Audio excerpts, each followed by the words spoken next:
¿Qué tal? Nuevamente nos encontramos para platicar un poquito sobre conceptos de física. En este caso vamos a hablar sobre movimiento en una dimensión.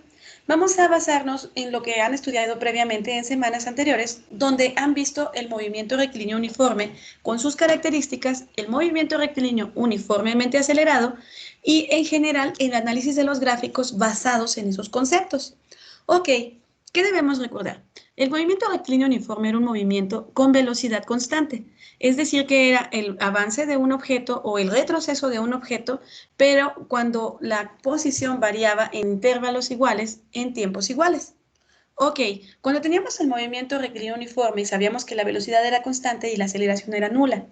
Recordando también, vemos que el movimiento rectilíneo uniformemente acelerado es un movimiento en el cual la velocidad ahora es variable, con una condición en específica. Varía, pero con una aceleración constante. ¿Qué significa? Que va a tener incrementos de velocidad iguales en intervalos de tiempo iguales. Ok, tomando esta información, ahora vamos a hablar del movimiento de objetos. Debemos recordar que cuando un objeto se puede mover de la manera que quiera. La naturaleza puede tener muchos tipos de movimiento y lo único que estamos haciendo es adaptando ese movimiento a modelos matemáticos. Entonces, vamos a hablar específicamente de las funciones polinomiales. Recordando de su álgebra de la preparatoria, las funciones polinomiales son polinomios, es decir, ecuaciones algebraicas que constan de varios términos. ¿Por qué nos interesan las funciones polinomiales? Pues porque el grado de una función polinomial es la potencia más alta de alguno de sus términos y eso va a definir algunas características o parámetros que en física nos dan mucha información.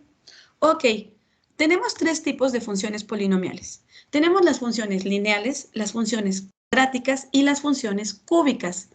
Uso el concepto f de x porque hay que recordar que una función es una ecuación matemática que relaciona una variable dependiente con una variable independiente a través de una ecuación.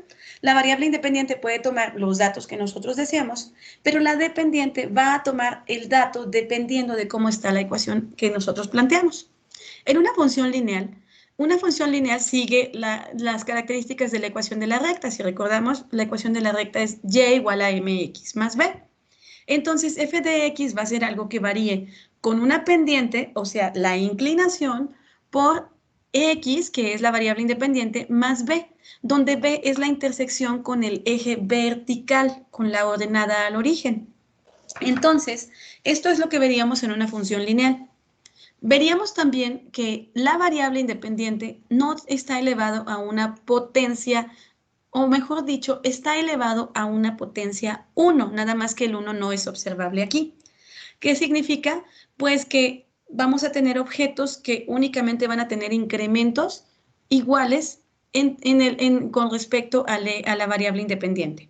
En las funciones cuadráticas vamos a tener una ecuación de grado 2, donde a, b y c son valores constantes. Mientras que en las ecuaciones cúbicas vamos a tener ecuaciones de grado 3, donde ahora vamos a tener 4 constantes, a, b, c y d. Vamos a tener un término independiente, un término lineal, un término cuadrático y un término cúbico. Y entonces todos estos se van a complementar para generar una ecuación que dependa de la variable independiente. ¿Por qué es importante esto? Bueno, yo aquí les pongo una imagen, así muy sencillita. Vemos un objeto que es un automóvil que se está moviendo.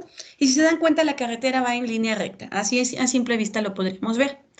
Resulta que los objetos como los automóviles, los carros, las tortugas, una abeja, por ejemplo, pues van a variar con respecto del tiempo. Principalmente nos interesa cómo varían con respecto del tiempo.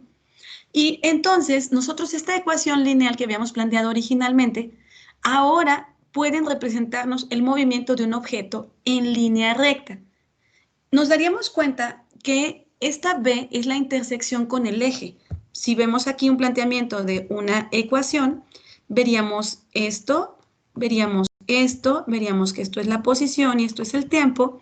Y entonces x0, si tuviéramos una recta representada aquí, sería este valor específico.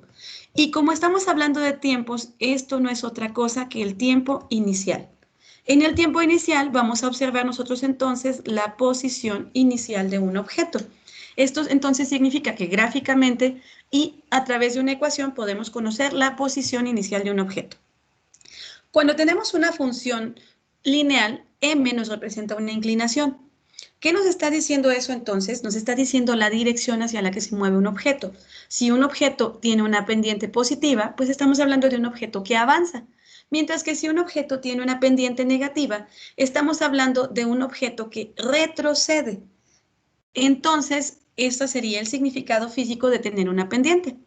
Cuando tenemos una función cuadrática, así como suena, nos va a generar también gráficas que dependiendo de los valores de sus constantes, pues nos van a dar parábolas hacia arriba, hacia abajo, y nos pueden dar parábolas completas que sean simétricas o parábolas que empiecen en un punto dado. ¿Qué vamos a observar entonces nosotros? A, B y C son términos constantes. X ahora va a ser nuestra variable independiente, pero fíjense, vamos a hacer una semejanza con una ecuación de movimiento. ¿Qué tendríamos? F de X sería X, la variable X que depende del tiempo. Y esta va a ser igual a esta variable, esta constante A, por el tiempo, que es la variable independiente al cuadrado, más B, el tiempo como término lineal, más C. Pero ojo, esta C ya no la voy a llamar así. Es una constante, ya como lo habíamos analizado, pero es una constante que nos va a representar la posición inicial del objeto. El término independiente tiende a presentarnos la posición inicial del objeto, donde comienza a moverse. Y les decía, lo que veríamos entonces nosotros son parábolas. Veríamos, por ejemplo, un objeto que tenga un comportamiento de este tipo, donde observaríamos dos cosas. La primera es que la velocidad es variable. La segunda, que hay un cambio de dirección. Notaríamos nosotros que a pesar de que no es tal cual una pendiente, sino que llevamos una tendencia hacia que el objeto avance en esta dirección, en este punto el objeto comienza a moverse en la dirección opuesta. Recordemos que entonces ahora tendríamos este movimiento y que ese movimiento terminaría hasta esta sección. Entonces, veríamos dos cosas, que pueden haber, que más bien hay una velocidad variable y que puede haber y observarse un cambio de dirección. Eso es lo que notaríamos nosotros en una función cuadrática, por así decirlo en un ejemplo. En una función cúbica, ojo, lo que vamos a tener nosotros son términos A, B, C, D y ojo. Cuando lo representamos como una función, es igualada a cero cuando queremos encontrar las raíces en matemáticas. Pero si queremos tener una función evaluable, sería la posición que depende del tiempo igual a A por el tiempo al cubo, porque el tiempo es la variable independiente, más B por el tiempo al cuadrado, más C por T, más, acuérdense, la variable independiente nos da la posición inicial, ¿de acuerdo? Y así observaríamos una función de posición con respecto al tiempo donde se puede conocer la posición inicial. ¿Qué pasaría si no viéramos esa posición inicial, si no viéramos un valor constante? Pues estaríamos hablando de un objeto que parte del origen, únicamente es eso.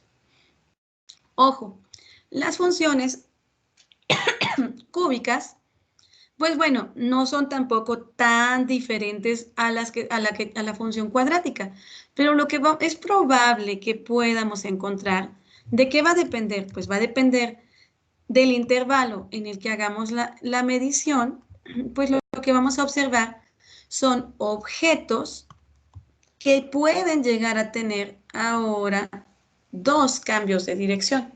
Les digo, pero a veces no lo alcanzamos a observar porque depende del intervalo en el que midamos. A veces tenemos que tomar intervalos muy grandes, pero cuando tenemos una función cúbica, es probable y sí es factible que encontremos dos cambios de dirección. Es decir, un objeto que originalmente iba en una dirección, en un punto se detiene, donde su velocidad es igual a cero. Vamos a pensar que esto es posición, esto es tiempo, Aquí voy a anotar de una vez posición y tiempo, y luego entonces comienza a regresar, y luego en este punto de nuevo se vuelve a detener, entonces comienza a ir de nuevo hacia lo que yo denomino como el eje positivo. Entonces, les digo, en una función cúbica se pueden encontrar dos cambios de dirección, pero esto va a depender de si alcanzamos a medir el intervalo, porque si escogemos un intervalo muy pequeño, voy a hacer un close-up, vamos a poder, a lo mejor alcanzamos a medir nada más esta parte, o a veces alcanzamos a medir hasta esta parte y por eso en apariencia no se nota un cambio de dirección. Entonces, tómenlo en cuenta, se puede, pero no siempre lo alcanzamos a observar. Muy bien. Ahora, tenemos las derivadas. Las derivadas son razones de cambio de una variable respecto de otra en intervalos de tiempo muy pequeños, que tienden a cero. Si nos vemos muy matemáticos, pues veríamos que quedan definidas por la regla de L'Hopital o L'Hopital. Disculpen mi mal francés. ¿De acuerdo? Entonces veríamos que dependemos de límites. Cuando hablamos de intervalos de tiempo muy pequeños que tienden a cero, estamos refiriéndonos a un límite. Y un límite es un valor que bajo estas condiciones no se toca. De una función evaluada en un tiempo 2 menos una función evaluada en un tiempo 1, dividido entre el intervalo de tiempo entre ese tiempo 2 y ese tiempo 1. Ok, y entonces tenemos, ojo, podemos hablar de esta regla o podemos darle un altar a Newton, a Leibniz, que desarrollaron las reglas de derivación, que nos enseñaron y desarrollaron el cálculo diferencial.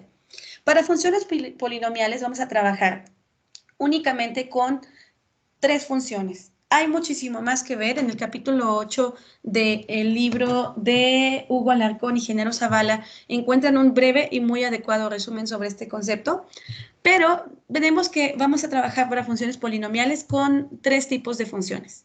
Primero, una función con respecto del tiempo donde es una constante, una función con respecto del tiempo donde tenemos un polinomio de un determinado grado y una función que se multiplica por una constante. Son los 3 casos que vamos a analizar.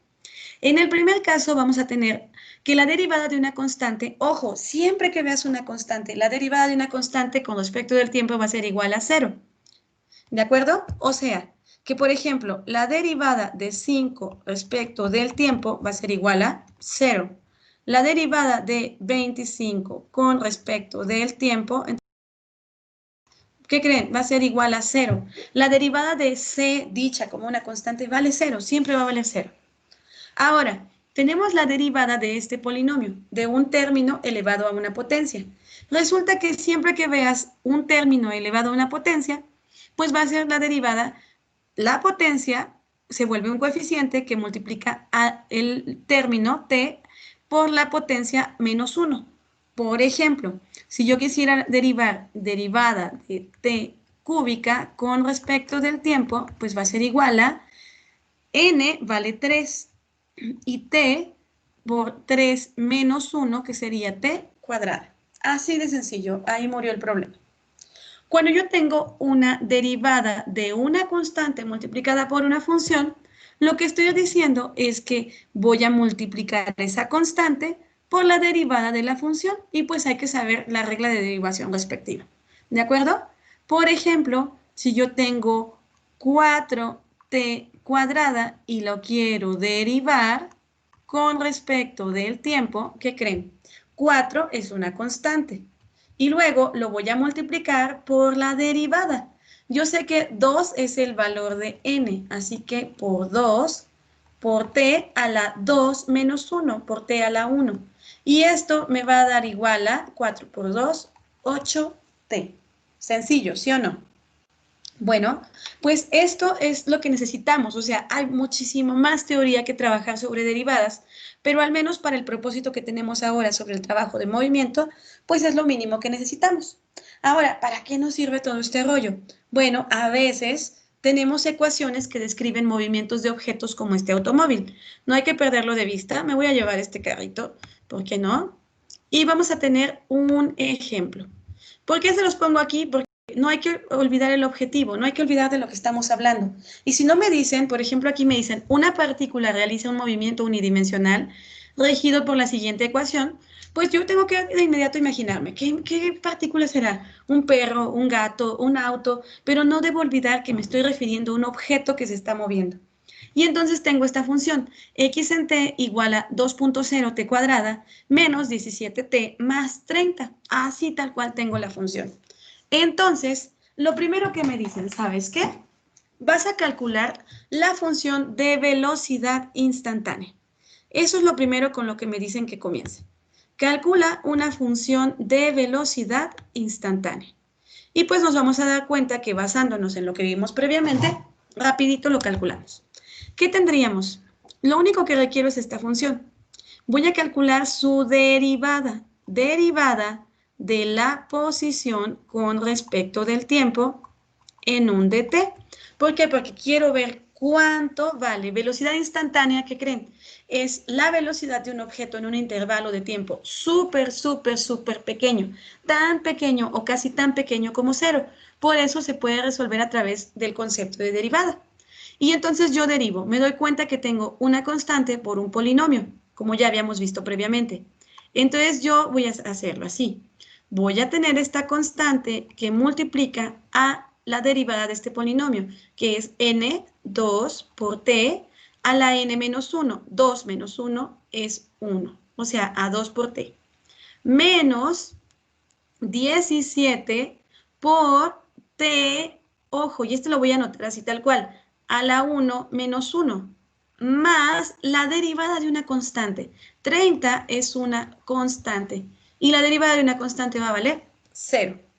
¿Por qué les hice esta mención aparte? Porque t a la 1 menos 1 es t a la 0. Y t a la 0 siempre va a ser igual a 1.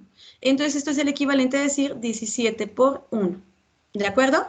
¿Qué significa entonces? Que al derivar mi función de velocidad respecto del tiempo, voy a tener 2 por 2, 4.0 t menos 17. ¿Y las unidades? Bueno, pues es una posición medida en metros con respecto del tiempo medido en segundos. Y esta es mi función de velocidad para cualquier tiempo t. Fácil, ¿sí o no? Entonces, luego me dicen, oye, calcúlame la posición y la velocidad inicial de la partícula. ¿Qué creen? Lo que vimos previamente de funciones polinomiales nos decía, la posición inicial es igual al término constante de una función de posición, déjenme lo cambio, de una función de posición con respecto de tiempo. La posición inicial es el término constante de una función de posición con respecto del tiempo. ¿Cuál era el término constante? Lo acabamos de revisar. Este. Y entonces, la posición inicial de la partícula, o sea, la posición cuando t vale 0, es de 30 metros. ¿Qué creen? Que podemos hacer exactamente la misma analogía con la función de velocidad. Y entonces, ¿qué creen? El término constante de una función de velocidad me va a dar la velocidad inicial. Y entonces, adivinen, pues la velocidad en t igual a 0, pues van a ser 17 metros sobre segundo. ¿De acuerdo? Menos 17 metros sobre segundo. Eso es importante porque nos indica algunos detalles sobre cómo se va a realizar un movimiento. ¿De acuerdo? Entonces, con una ecuación, no hemos graficado nada, podemos obtener mucha información. Fíjense luego lo que dice, la posición y la velocidad de la partícula en t igual a 1.5 segundos. Bueno, pues no hay que olvidar lo que ya habíamos aprendido. La función de velocidad instantánea, pues ya la tenemos. Este es el resultado. La posición, bueno, pues aquí tenemos el resultado y la velocidad inicial. Y luego la posición y la velocidad de la partícula en t igual a 1.5 segundos, pues está fácil. Voy a evaluar la función x en 1.5 y sería, pues simplemente sustituir las t por 1.5, que sería 2.0 por 1.5 al cuadrado menos 17, me voy a mover para acá,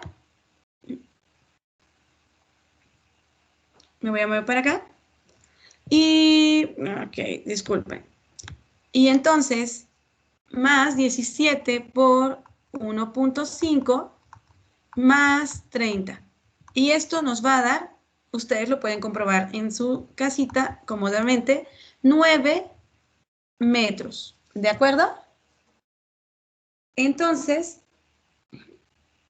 ahora cuando evaluamos la función de velocidad, pues se hace exactamente lo mismo. Conociendo una función, por ejemplo, una función de velocidad como la que ya tenemos, yo puedo sustituir directamente 1.5 en la función de velocidad, que recordando era 4.0 por t, y t va a ser 1.5, y luego menos 17, y acuérdense que esta función está medida en metros sobre segundo, y está en segundos, ¿de acuerdo?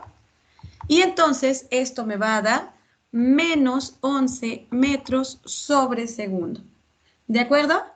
Entonces, ustedes lo pueden comprobar, entenderán que por cuestiones de tiempo no puedo detenerme a hacer los pasos, pero pueden comprobarlo tranquilamente en su casa sustituyendo en las ecuaciones que se nos van generando.